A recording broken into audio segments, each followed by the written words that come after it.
Hi, everyone. Can you hear me? Okay, wonderful.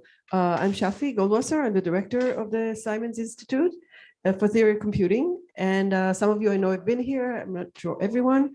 So I just say a few words about us.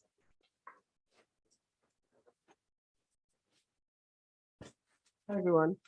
So I'll just tell you a few words about the Simons Institute. We were established in 2012, so it's essentially a decade ago. And it was due to a very generous gift from the Simons Foundation that sort of recognized the importance in bringing together the world's leading researchers and postdocs to study aspects of foundations of computer science, and which we usually call related theoretical computer science, but with a big emphasis on related fields from the sciences, whether it's economics or biology or physics and engineering. And the primary aim really is for you to get together and work and collaborate and sort of dig deep. And in particular, your workshop is on the information-theoretic methods for trustworthy machine learning. So trustworthy now is becoming a very common used word, but when this conference was established, maybe less so, it's moving extremely rapidly. And I would like to thank the organizers for their work in putting together this great program, very interesting. And I think they're all here, right? Lalitha Sankar from Arizona State University, Flavio from Harvard, which I remember from his days as a PhD student at MIT, Oliver Krasut. Hi, Oliver, there you are. You want to clap for them? Thank you for organizing the workshop. And there's just a few logistics that I'd like to cover. Food is prohibited in the auditorium, and so is drink besides water. And there's refreshments provided. There's a reception at the end of the day today, but lunch you're on your own. There are a few lunch places around here. There's a business school across the street. There's a law school. There's Rice and Bones, and then there's Bancroft. And our videographer is Omid, who is sitting over there in that room, and he's very attentive. If there's any kind of problem, just go to, just kind of flag him and he will come in, but he probably notices it before you do.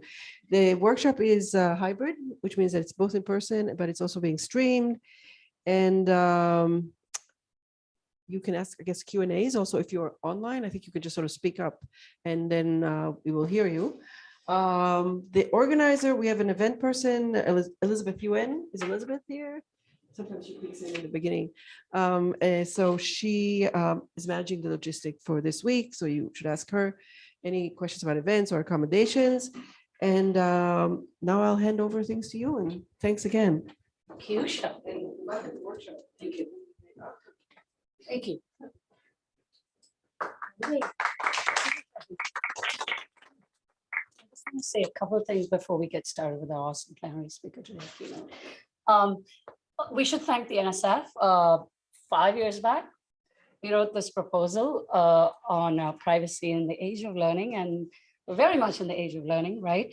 And then as a nature of medium proposals to the NSF, we had to do a broadening participation in computing, and we wanted to do a workshop like this. And we really want to thank the Simons Foundation, because I was here in 2019, just after we submitted this proposal for the privacy workshop, and some of you here were there too, and the seminar for a whole semester, and that was amazing. And I'm so glad your team helped us so much to get this going. We could have done it at ASU, but this is perfect. This is perfect. We have a wonderful set of speakers for 4 days. We were going to do 3 days, but thanks to all of you, we have a lot of speakers, amazing keynote. There's a diversity in speakers, a diversity in talks, but it's all on the topic of information-theoretic methods for machine learning, or things like that. Trustworthy, reliable, rigorous. So our first keynote speaker is Professor Tara Javidi from the University of California, San Diego. We all know her in the information theory community. I could go on and on about her. I'm going to leave you with one idea of what she's doing now. She's the second editor-in-chief for the Journal for a special selected areas of information theory. Second woman in our community to be. And she's also going to talk about that, and maybe some ideas. Hopefully there's a lot of things that come out of this, and maybe we go somewhere in that direction. So without further ado, I'm going to let Tara take it over. Thank you. She didn't want to So it's so nice to be here. I don't think I've given a talk to so many friends and many people who in various ways have really motivated this work. So some of you I will mention, some have contributed in long discussions, and I'll try to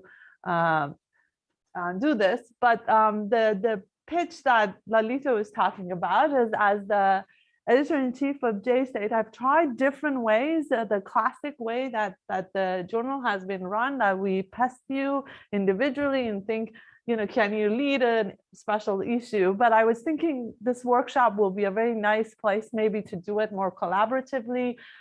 We think about putting together a sort of a tutorial or invited survey paper. But definitely, I hope by the end of the week, all the lunch and dinner times, you can write a few lines, that at least we will have a call for a special issue with the organizer, with the three of them.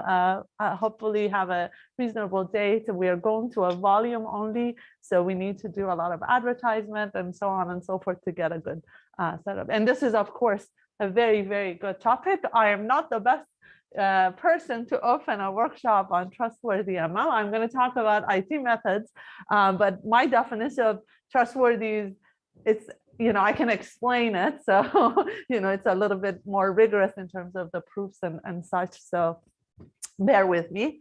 And I'm going to use Prezi, and this is the first place I have to acknowledge. Anand was the one who told me about this, and I have been giving my talks in the software. So that's the first announcement of contributions. So let me just a minute ago.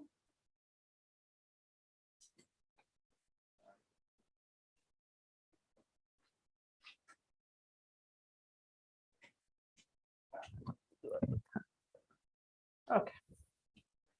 So we're information theorists, and you say AI and machine learning optimization, and it's easy to argue at the end of the day, IT is making sense of data, and we are working on the science of making sense of data. So there should be some close connections, and I'm sure everybody today and the rest of the week will talk about this. What I have been interested in is, in many practical or engineering settings, the data can be controlled, what data to collect even. Whether this is in the training phase, so for example, medical image labeling and so on, or in the runtime, right, which sensors to turn on and off. And in this, I want to argue that feedback information theory can help quite a bit. So I'm going to talk about some of the methods. The way I teach information theory these days, using feedback information theory, which makes it very nice to do ML. So let me just show you the examples. I'm not going to be able, I promised Lalita that I won't do enough math, so I can't be too superficial. But let me just show off that I can. What happened? Everything went wrong. From like very practical problems, let's say you have a drone, and this is something my lab we have done. You have a drone and you want to track a moving object, let's say on a court like this, a basketball, and the drone's flight height will determine the quality of the images that you collect, right? So here I would argue that in the runtime, where the drone is trying to infer and track this object, the kind of pictures you take are going to be very different, and that will determine the quality of decision making that you will make, right? All the way in wireless comm for aligning transmitters and receivers, active learning, and some networking application that I will talk a little bit more about. You will have this notion that you can collect data in some orchestrated way and do sort of the classic statistical learning task. So the problem mathematically is fairly simple to state. This is the dynamic version of the problem. I have a hidden stochastic process that I am interested in using this, whether this is the location of the transmitter, and as the receiver, I'm interested in aligning my beam forming vector with that, or it could be the location of the basketball or whatnot. And I'm interested in estimating this process through noisy observations. And then there's these sequence of actions that make the problem active in sense. So by orchestrating this sequence of action, I'm controlling the conditional observation of y given what theta is. Okay? So for the purpose of this talk, maybe make it even simpler. Maybe this stochastic process is even Markovian and simpler.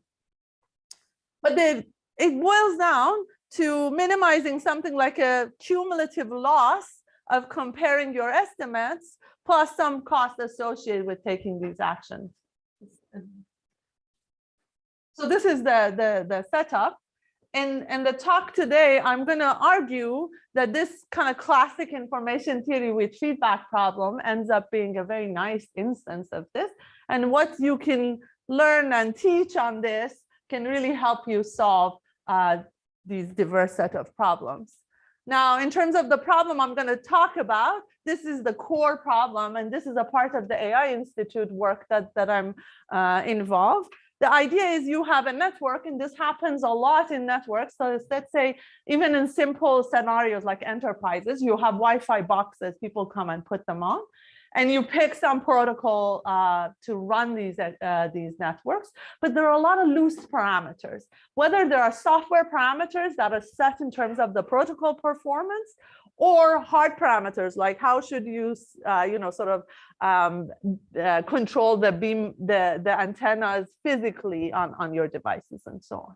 And the way this has been working up to now pretty much is that you have an engineer that comes empirically, sets these parameters based on some intuition, based on some practice. Let's say they could be even distributed, like in this room, I come in and set these parameters. Maybe somewhere else around, somewhere else in, on campus is setting the protocol parameters. All of these become an input to a function that governs the performance of the network, whether this is delay, power, latency, or whatnot, right? And the way it is, they hope that nobody complains. If the coverage is bad, they will get tickets that come in that says this room is not working or whatnot. They go back and change the parameters. So it's literally a black box that governs this performance. You set the parameters. There's no closed form. There's no derivative. So you would like to empirically optimize this function. Okay. So that's the setting. I'm going to go in more in depth. And so I'm going to show how the methods that we normally teach and learn here will apply here and what they have helped us do. Okay. So this is among our friends. So we had a course in information theory. It was the third course in Digital Comm. It was called Digital Comm 3. And as you can imagine, the number of students in this class dwindled and dwindled. So now I'm teaching this course. So this is the 10-minute plug. Make sure I don't go too excited about this. 10-minute plug for teaching this course sort of void of communication. So it's called Information-Theoretic Methods for Data Science. And I'm going to argue that if you look at this feedback model, you can teach exactly everything that we normally teach, but do it from this perspective that allows you to look at machine learning applications much more succinctly. So this is my way of teaching information theory. I'm not going to talk about all three topics. I start with source coding, channel coding. I'm going to leave out. I'm not going to talk about active hypothesis test. I know this is my baby. Not everybody in information theory teaches it. So let's just talk about the first two. The first two. So I teach entire source coding as guessing, right? So, and you can see it's a simple instantiation of the problem. So I have, in the simplest setting, I have a letter of alphabet, and the student's job is to guess what I picked, right, for that word. And it's simple, and they have to ask me interesting questions and sort of guess this letter fast. And I will force them to only ask yes or no questions, and quickly they learn that inclusion is the right way to go, right? Ask me a question that will tell you where the word is, right? So these are, and then this is binary code words and allows me to do sort of the exact same thing we do in our source coding classes. Sometimes the students don't see the similarity with the model.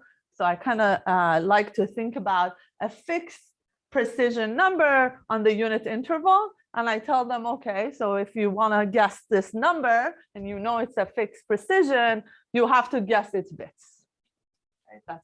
And quickly, that will allow them to, and I can easily show them it's a password guessing, right? It's easy these days with large language model. It's easy to motivate it, but it gives them the sense of binary search. Binary search, is something they're very comfortable with. And I tell them you don't even need to do it adaptively. You can ask for bits independent of each other and kind of get the answer. And it gives you this sort of notion of decision tree. And then you can go ahead, like I give them the Shannon-Fano, say, okay, these probabilities are not equal. So maybe you want to make your tree a little bit more balanced in a probabilistic sense, which gives me the Shannon-Fano. Then I say, let's design this tree. It's simple. And we do, the classic proof of Hoffman to get the best tree. The nice thing is that will allow me also, because I have introduced the bit-by-bit version, it allows me to do arithmetic codes by saying, okay, if you think about Shannon-Fano as balancing your tree, the sequential way of thinking about bits arriving one at a time, I can hold back and not ask a question if the tree is already very lopsided and wait for the bits to come in to allow me to spread the leaves. So it's really nice. Arithmetic codes, it really becomes very easy to describe it. And of course, you can get very nicely use the tree structure and craft inequality connected to this.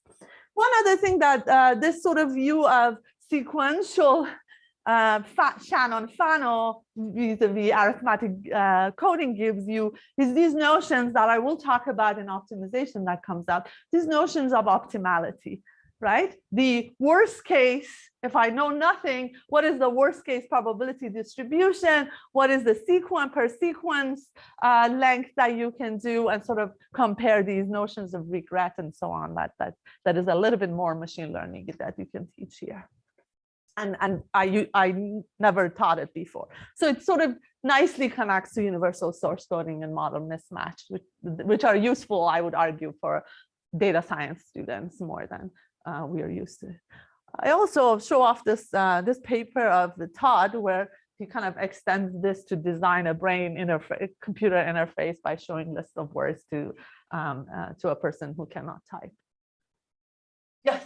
There was David McKay also. Yes. Had exactly coding advice here.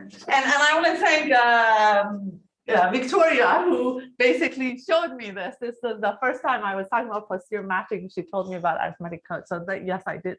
In fact, I use it, but I now have hide it quite a bit. It's not that recognizable. He had a demo where he was doing it with his stomach. Yeah. Oh yeah. Breathing in and out to actually tell something. Yeah. Yeah, it was like a SAT 2005. It was Yeah. a seminar. He came and gave a seminar here when I was in grad school, and he did this demo live, and I was like, it's amazing. It's It's also an airway. Yeah, that was my first SAT. He was talking about Dasher. That's Yeah, true, that's right. exactly. That's what it's called. So Anna Gilbert says that in math, you should show off how old is your problem. And this is my show off. Anybody is interested, there are versions of these guessing games as they get popular. And at the end of this section of the class, algorithmically, I want them to think about the entropy of the answers, right, as a good heuristic. So if things get very complicated, for example, for any of the games, and they have signed up to do coursework on these, solve Wordle, ruin your taste in games by writing these algorithms and so on. Then it's really easy to do channel coding. Take the same problem, but now add noise. So now I'm giving you yes and no answers. You're guessing bit by bit, but I might be flipping the answers, right? And then you can say, okay, you know, what would you do? And the immediate strategy is every bit repeated enough so that you can get it, you know, with some reliability, move on to the next bit, and so on and so forth. And quickly you can contrast this. So instead of Hornstein, nowadays I think of Hornstein as a sequential Shannon-Fano, because they know how to rewrite probabilities, arguably from arithmetic codes. So they can now use Bayes' rule to rewrite probability and keep trying to balance this code, right? So that gives them the Hornstein or generalized binary search. So instead of balancing according to the half, you balance it according to the median. Now, the nice thing is that you can quickly simulate these, and you can see that this is a very bad, this repetition code, just every bit by itself, your tree is very imbalanced for a very long time, right? After a couple first try and guessing the bit, 90% chance you know what the bit is, and you're asking very wrong questions, so they can easily see that reliability is okay, but the rate does not scale. So they can simulate this. And you can sort of teach them hypothesis testing, comparing sequences of zeros and ones with a bias, and get nice results. One thing that this way of looking at the problem gives me that I kind of avoided was I never gave them channel coding in a very rigorous way. This is an undergrad, senior level undergrad course. And for channel coding, I needed typicality, all these things, and 2 to the NR confuses the hell out of them. This way, it's very simple. They have simulated it. They have asked how many bits. This a fixed precision number, so it has some number of bits. And now I can easily compare the 3 performance metrics that they have. Probability of error in guessing the number, how many bits the number has, and how many questions you are allowed to ask. And sort of typically now NR is the intuitive questions. Like if it was no noise, you would ask exactly M questions, log M questions, right? No, M questions every bit, right? And now I say you don't want to do more than a factor of that, right? So that sort of gives you. And you can do this trade-off, and they can play with the different algorithms and get these trade-off of like how the exponent of reliability trades off with rate. And this is something I think is really important for data science, machine learning students. Often you hear, even in active learning, you hear it's noisy, repeat. You know, you repeat, you get a factor of 1 over delta or whatever the machine learning people call the reliability, right? And it just bothers some, you know, information theorists. So this is a really nice way to tell them why you don't want to just repeat your noisy questions, questions that have noisy answers. Okay, I'll stop here. As I promised you, I'll just go now more in depth in the problem that we have been looking at the optimization. Is there any question?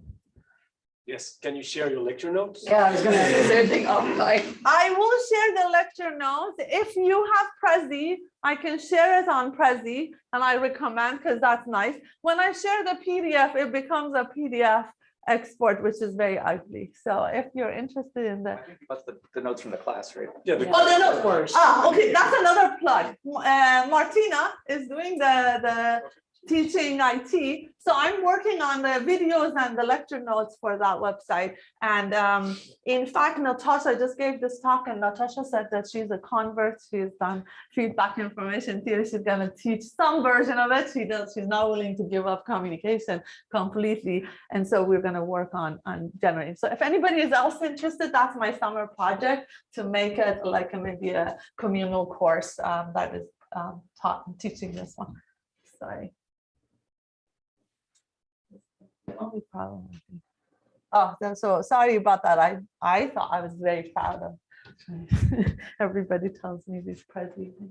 Okay, so back to the optimization setting. This is what we call AI-enabled optimization. The idea, as I said, is that you have a sort of a black box function. You can set the input to this black box function. You observe the value of the function at the set of input, maybe add some noise. For example, for the networking, you're not going to let it run forever, so you won't see all of the performance, so you see a noisy version, Right? So this problem, and it's AI enabled because the best algorithms when I started working on this were called graduate student descent. Like the students sit there, and the problem comes up in for an ML community in training a neural net. You have so many parameters in terms of the architecture, as well as training parameters like learning rate and batch size and so on. And the trick was that somebody was sitting and optimizing these hyperparameters when they were reporting the results. And the idea was, can I use AI to set these parameters somewhat more smartly? So we have worked on this problem quite a bit. I'm going to only report on the one sliver because of its connection to the way I teach source coding.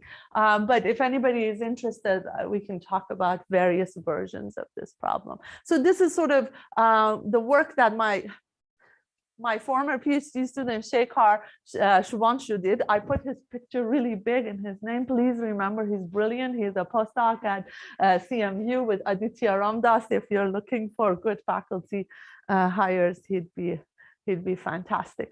Okay, so this work, we wanted to understand the effect that function f's complexity has on how well you can do. So let me just give you the mathematical setup again. I apologize if I'm boring you, but this one is, I have simplified a little bit.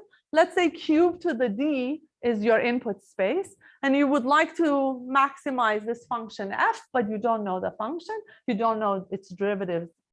So it's also called zeroth order optimization. And you basically query it through a noisy zeroth order oracle. So the framework I'm going to show you is mostly in terms of cumulative regret. Much of what I'm going to say would apply even if you were just to identify the point. So you take your n tries and you compare yourself against a genie that would have known f and would know the optimizer of this function x. So, right, so this is the cumulative. And the first time I heard this problem, I thought this is kind of bogus. You give me a few samples and you want me to optimize it. The function could be this blue guy, could be this red guy. What am I optimizing? So it's somewhat ill-posed. Okay, so different communities have different conditions on function f to be able to solve this problem. Okay, so the problem I'm going to talk about today is called kernelized version of the problem, which means that we're going to assume function f comes from a reproducing kernel Hilbert space. Okay, so and this space is not too expensive, so the norm has a bound that I know. Okay, and the noise is Gaussian, and I know again the variance of this. Okay, so the setup is it's called agnostic Bayesian optimization. I'll tell you in a minute why. So for those of you who know RKHSs, I'm not going to bore you. For those who don't know, let me just tell you a quick. This is just linear sum of kernels. The function comes from a linear sum, and the kernel here I have picked a peaky kernel. This is more smooth kernel. So depending on the shape of your kernel, you kind of control the geometry. And also the norm will tell you how many, how many functions are involved, how many kernel replicas of your kernels. So this is in the literature is called Bayesian optimization for the reason that under these assumptions, the problem has a surrogate Bayesian interpretation. So finding the least square estimate of the function after n samples boils down to estimating a posterior mean of the following setting, the following Bayesian setting. I have function f that I've pulled from a Gaussian process. What is the covariance function? Zero mean Gaussian process. What is the covariance function is dictated by the kernel K. Okay. So even though this problem is an agnostic setting, you have one particular function. It has a surrogate Bayesian interpretation, which is I have class of functions stochastically described. I pull one out and I optimize that. Okay, is that clear? So for that reason, it's called kernelized agnostic Bayesian optimization. This picture I should have made bigger. And it's called Bandit, kernelized Bandit, for the following. Most of the intuition before we started doing this work was to gridify the input. Now you can sort of think about an arms of a multi-arm bandit, but the arms have correlation because of covariance function that is dictating your stochastic process. Is that clear? So most of the intuition was, for example, a very popular one is called upper confidence bound Gaussian process Bandit. Is just to really apply your favorite Bandit, heuristic here. Okay. And this was the first problem we had, and that's what I'm sort of censoring. As soon as I heard it, I thought this is a function. The geometry of it should matter. This sort of betting on arms is likely to be under evaluated. So now, because there is this nice Gaussian surrogate, when you look at how the performance scales, in fact, the mutual information between your observations and the function picked from the Gaussian, the surrogate problem, runs the difficulty of the problem. So the regret is always a function of this thing gamma n. They call it informational gain, and it's really nothing but the best mutual information you can orchestrate. Now, for these family of kernels, I have put them up. They're called Matern kernel figure, and they have a parameter nu that controls how smooth they are. When nu goes to infinity, it's just Gaussian kernel, and when nu is smaller than 0, smaller than 1, you get less and less smooth to get the exponential at the top. And for these gamma of n is known. Right? So it's the scaling as a function of the dimension of the input. Oops, this should have been capital D, and nu is the smoothness. So these are things that were known in the literature. Now, n is the number of samples. Number of samples. Yeah, exactly. The more query you have, you would hope that the regret starts sort of being controlled. Because S was a subset of the D-dimensional space. 0 to 1 to the D. Simple. Right. Yeah. S is the samples that you pick is the size of that. Yes. Okay. So little bit of a plug. Jonathan Scarlett and his co-authors in 2017 used a clever converse method to provide an information-theoretic lower bound for the regret. They said no matter how smart you are in terms of design of your algorithm, your regret is bounded for Matern kernels in a certain way. And then for many years, there was a gap between this information-theoretic lower bound and what the algorithms that were around could do. So for example, if you just do GPUCB or the Bayesian version, GP Thompson sampling, you would not even be able to get sublinear regret for much of the parameter space nu. Okay. So there were algorithms that were trying to do, at least this algorithm LPGPUCB using polynomial structure was sublinear. And then there were some other algorithms that were shown that if this, the kernel is smooth, which and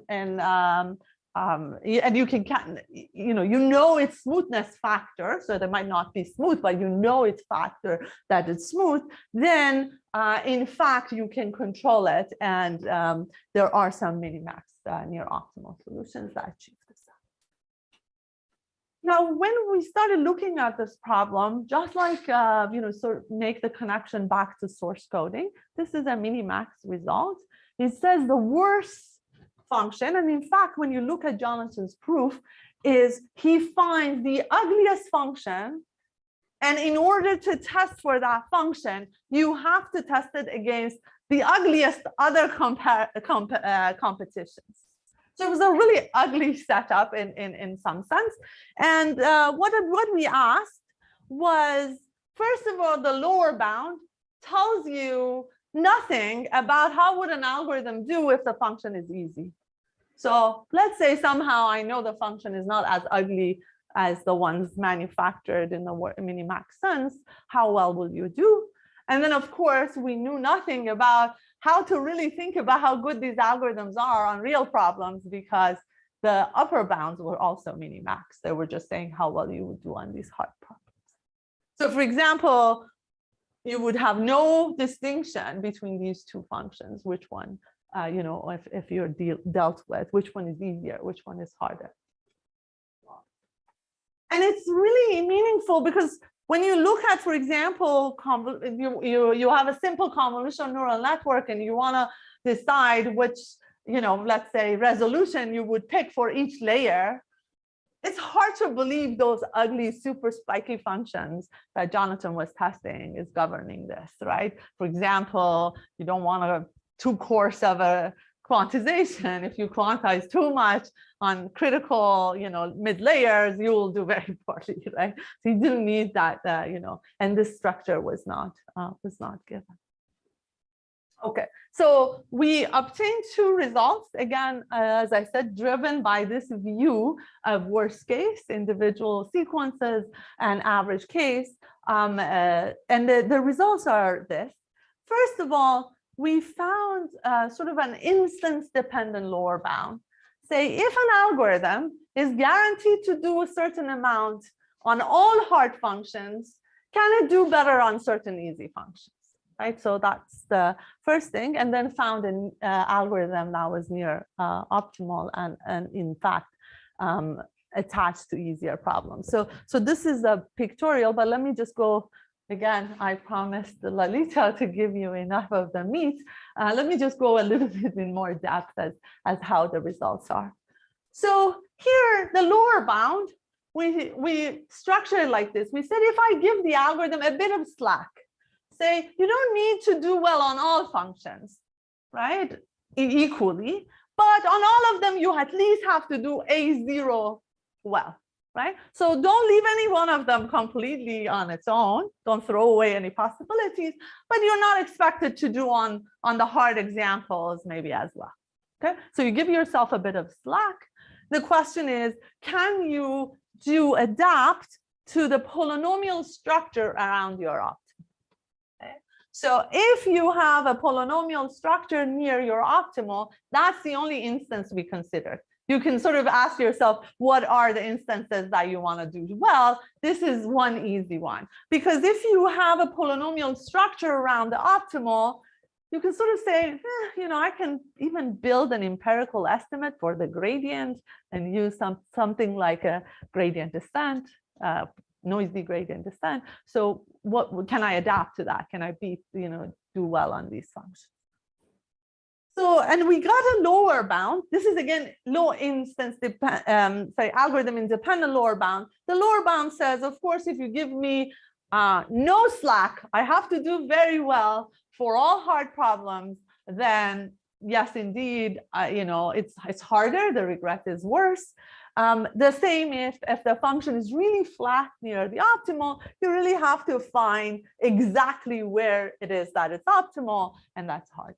Right? So this is sort of the lower bound. Let me the pictures are saying it better. So this is my regret exponent as a function of the dimension, and I'm showing you the lower bounds.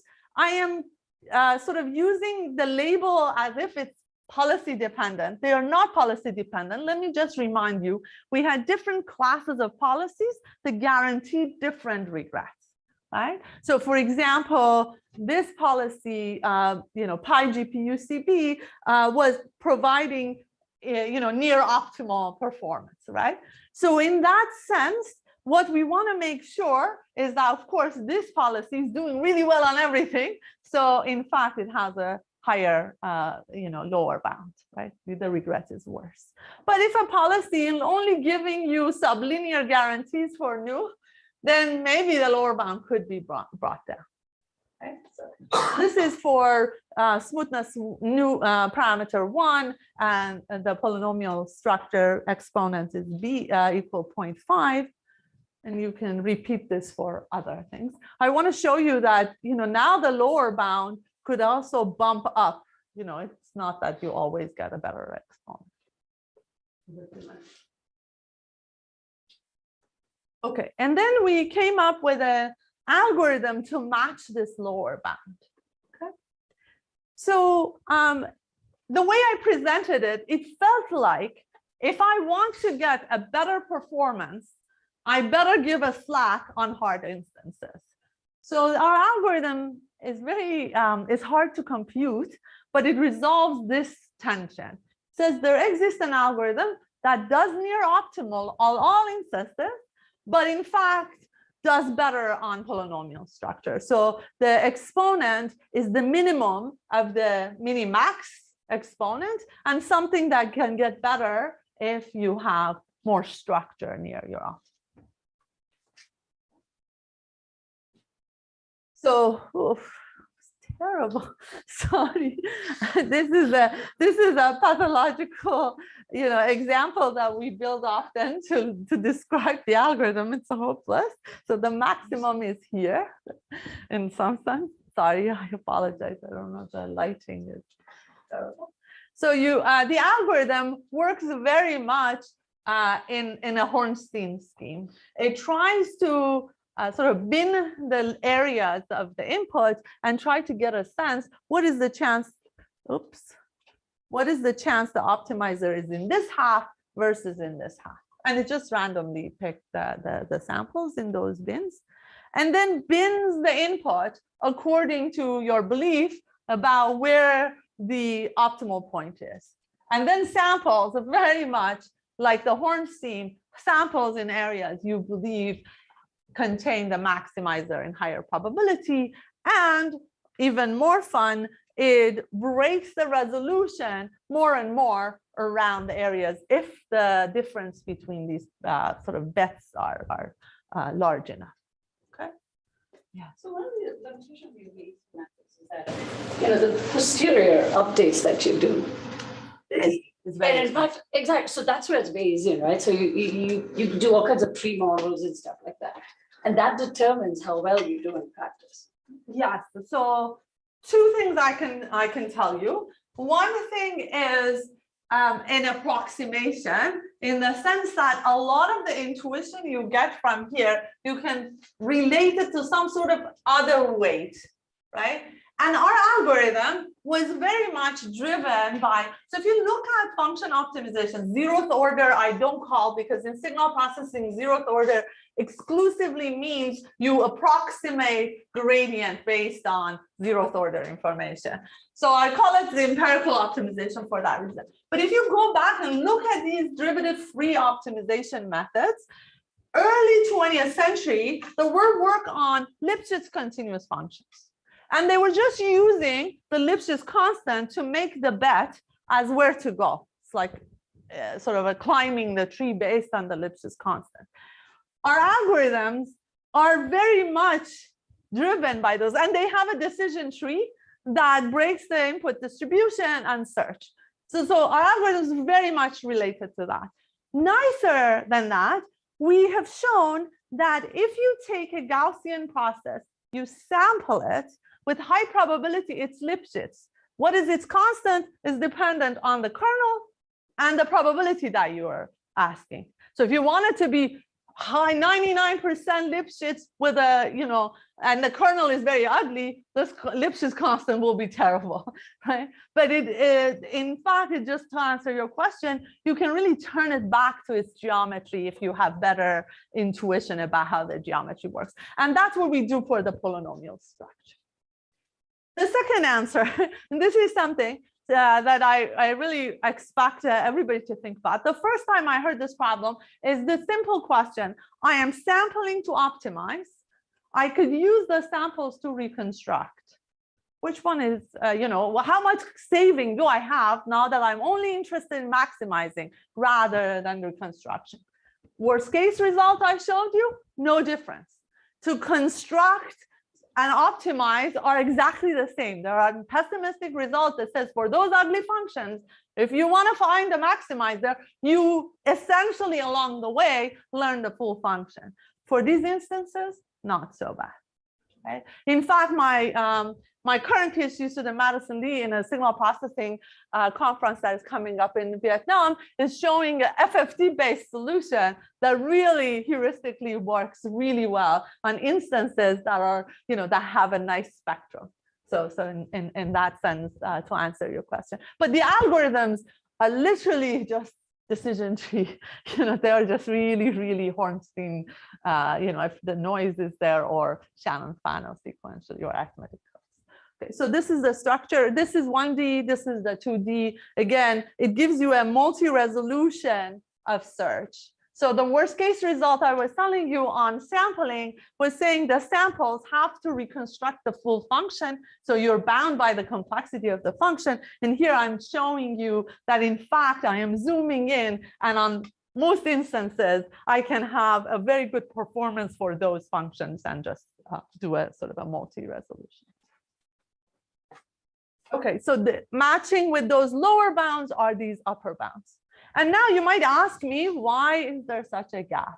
If I was a successful information theorist, my lower bounds and upper bounds would match. And for that, I need to go a little bit more in depth of describing what those ugly functions and the converse results look like. So this is my function that I would like to optimize. And let's say I have sampled it enough to identify, again, the gray doesn't show.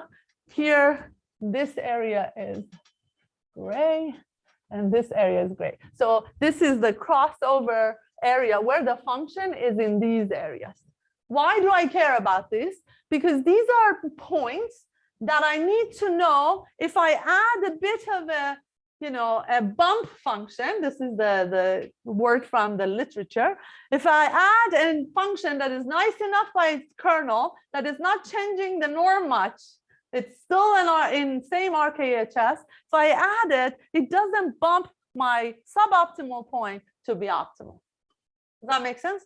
So for me to be able to, with high reliability, tell you this is the optimal, I have to rule out this is not my underlying function. Right? Now, I have to do this hypothesis test if it's noisy a bunch of time to do this. How many such alternatives are there? Is how many I can pack these sort of bumps in these areas, in these candidate competition areas. They're suboptimal, but not too suboptimal, right? They're suboptimal, so they can, they can have to be ruled out, but not so suboptimal that adding this bump function will not change their fate, right? Now, if I pack that area, versus I cover that area, I get the lower bound and the upper bound. So the world is not so nice. It's the geometry of these spaces. We have not figured out how to build these bump functions to pack and cover. So that's where this gap between so I really hope people who have a lot more experience with these packing and covering arguments can come and help this community solve this problem. How am I doing on time? Okay. Good. I have 15 minutes. Oh, okay. Let me just do history. It's good to, do a little bit. So I gave you the information theoretic sort of view. I want to just do a little bit in terms of history of this problem and the way I have learned about it. And just in case for the students, I know my students are online. So the problem, of course, is very much motivated by active hypothesis testing work that Hermann Chernoff did in early 1950s. Let me just show you. The setup is very simple. You just have a hypothesis that is fixed.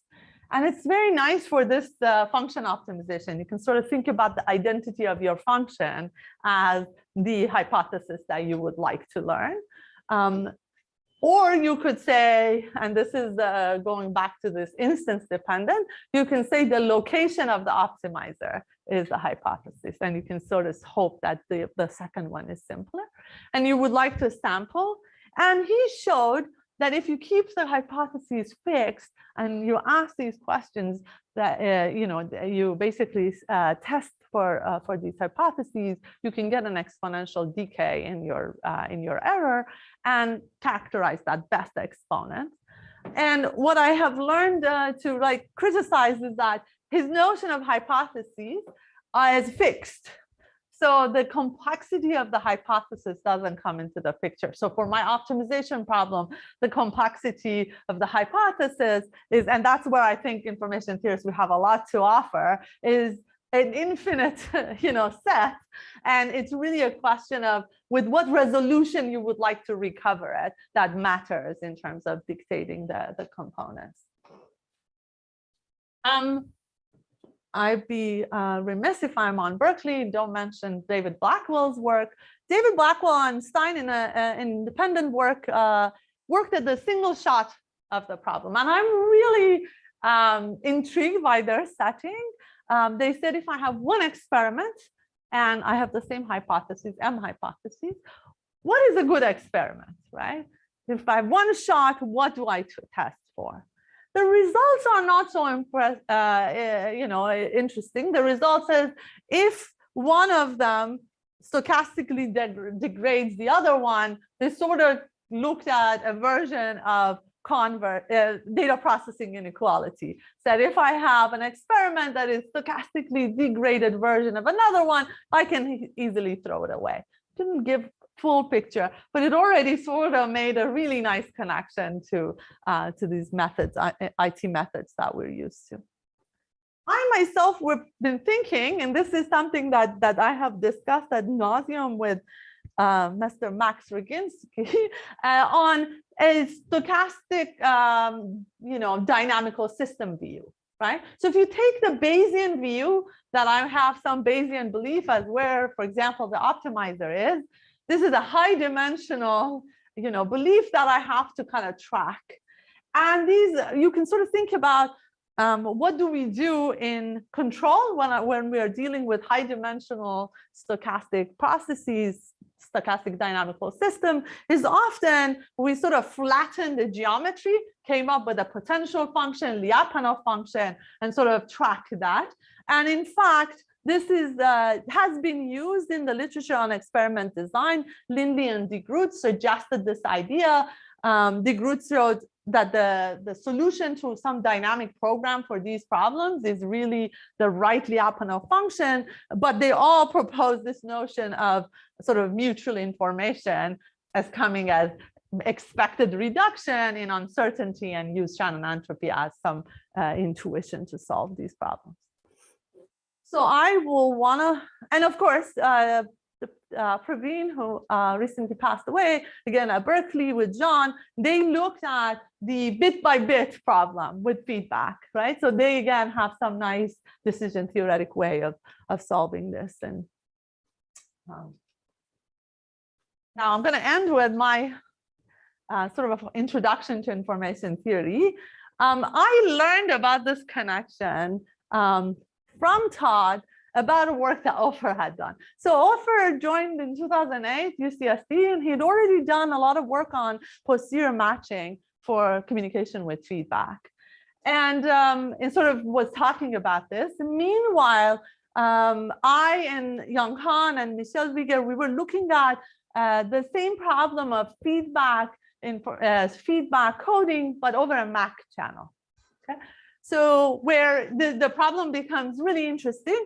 And Todd wrote this ISIT paper that connected the dots of saying from the perspective of a control theoretic perspective, what the transmitter and receivers are doing are really refining and controlling the Bayesian prior, right?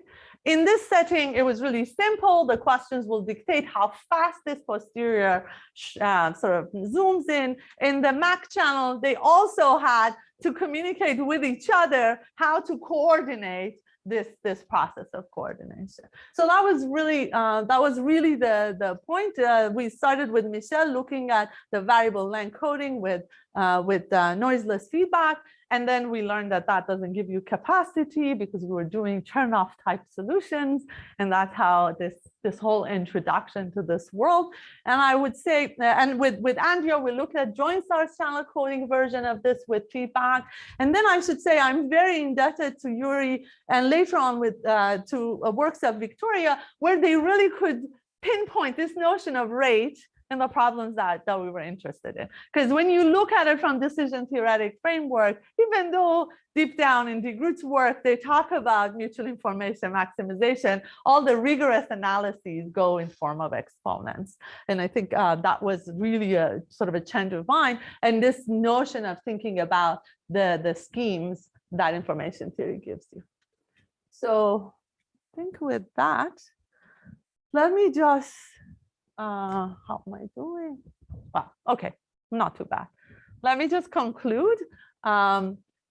Really, I'm hoping to convince many of you that this sort of esoteric problem in communication that I think you could ridicule it, right? Like there's a noisy channel going one way and a perfect channel going the other way. When is that realistic? The core problem becomes very natural in the sequential decision making because you remember what you did and you remember the past. So the methods and the algorithms, especially the algorithms, become very useful for a large class of them. In my work, we have done a lot of sort of quantifying this reduction in uncertainty. If it was Bayesian, we had some methods. If it's not Bayesian, and I work with Kamalika Chowdhury a lot, and she definitely is not a Bayesianist. She's a frequentist, really staunch. So I just cheat.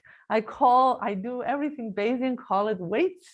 I just increase them when the Bayes rule increases and decrease them. So, but the intuitions are incredibly powerful in the sequential systems.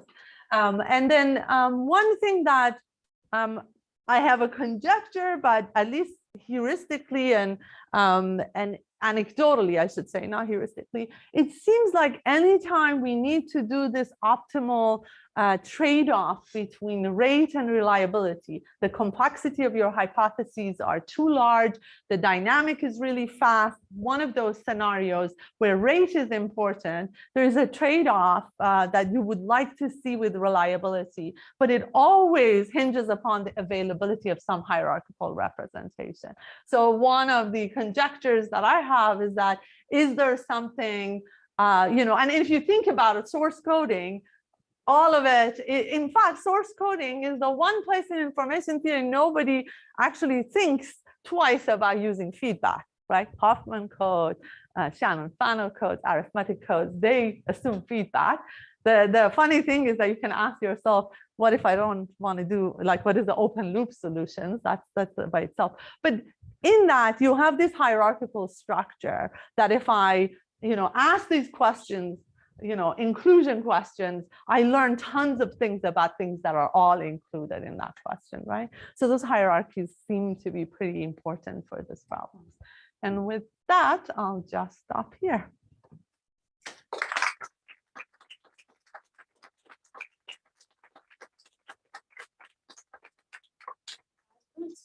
Shoot me those questions.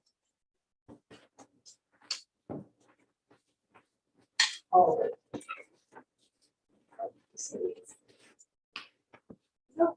How many people will Maybe I have one for you. Do you have an example of a problem where you cannot construct the sort of hierarchies that you need for feedback? Because it seems to me, like this notion that you can always zoom in to kind of refine adaptively, kind of very general. So you have yes, examples but for functions, the ugly functions that I was just showing you, the bump functions, it ends up being I collect a sample and I only get information in its neighborhood because of the covariance structure, right?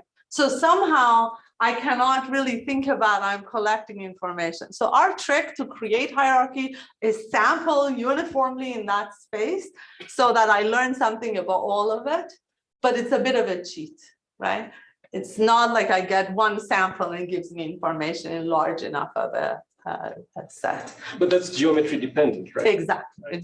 That's what I'm saying is that it seems like the geometry of how your queries are correlated will depend, will somehow fundamentally tell you whether you can get non-zero rate. Correct. But I mean, a lot of the algorithms, they start with kind of, okay, let's throw wide net, kind of coarse and loose to get some first idea, and then you refine, right? Like a lot of these strategies are two-stage actually. Yeah.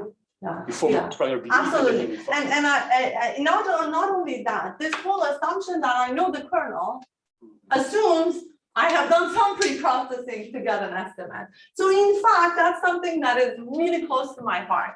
Even simple question, let me tell you, it's a band limited function and you just want to reconstruct it. We always assume I know the limits on the band, right? But if I don't, what is it? So funny thing is in signal processing, there are some heuristics, Lipsky's method or something like That's in that. statistics, not in signal processing.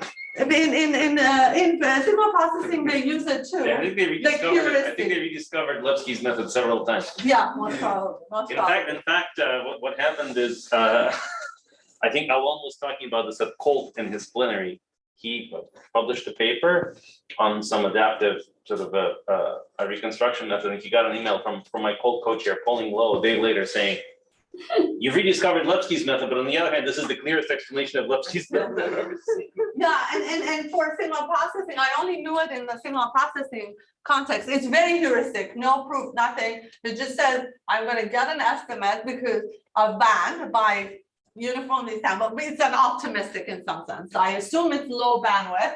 I reconstruct it, take a few extra sample, compare it with my reconstruction, figure out this was a good band.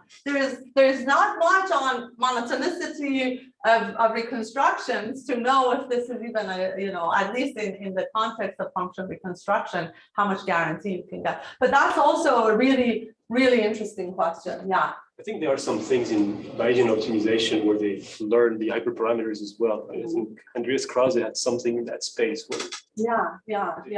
But then you're gonna have to learn hyper. Hyperparameter. Yeah, it's always yeah. So to plug a bit more on the frequentist side of things, in learning theory, there's always work on things like sequential automorphic complexities. Yeah. Little stone dimensions, having to do with tree structured sort of processes that Sasha Rocklin has done Exactly. exhaustively. So I'm pretty sure that one would be able to connect it to. Yeah, absolutely. I think I agree. I think as soon as you do sequential, no matter how frequentist you take the original, your past samples you would like to build into some sort of a knowledge. And now, not to be too much of a Bayesian apologist, but I would say now from that point of view, you would like a summary of the observations you have had that is not as expensive as all of them. And right? besides, if you're an And engineer, what you is don't it? have to take an ideological stance. Exactly, and I don't. Whatever works you use, Yeah, you're an exactly. engineer. Exactly. Yeah, and so that's why I always talk about that Blackwell's paper, because it's Bayesian, but if you take this sort of sequential view, it comes up at some point. You have collected samples, now you have knowledge. What should you do? But Alan had a quote from Blackwell about Bayesian. Oh, yeah. He was a very He was on my committee, and he had his joke was, the best thing about Bayesians is that they're always right. I mean, he did prove that Blackwell Newton's theorem, but basically since. Yeah, he has a famous paper where there are two Bayesian decision makers with mismatch models, and they agree on things that they can both detect, but if they don't, they put zero priors on each other's world, they will never agree, right? So no, as an engineer, I don't take a stand on this. I just use it for building good algorithms.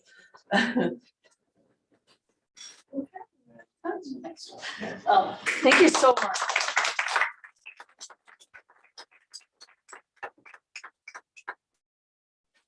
We have a half-hour break and then we'll come back with Maxim starting.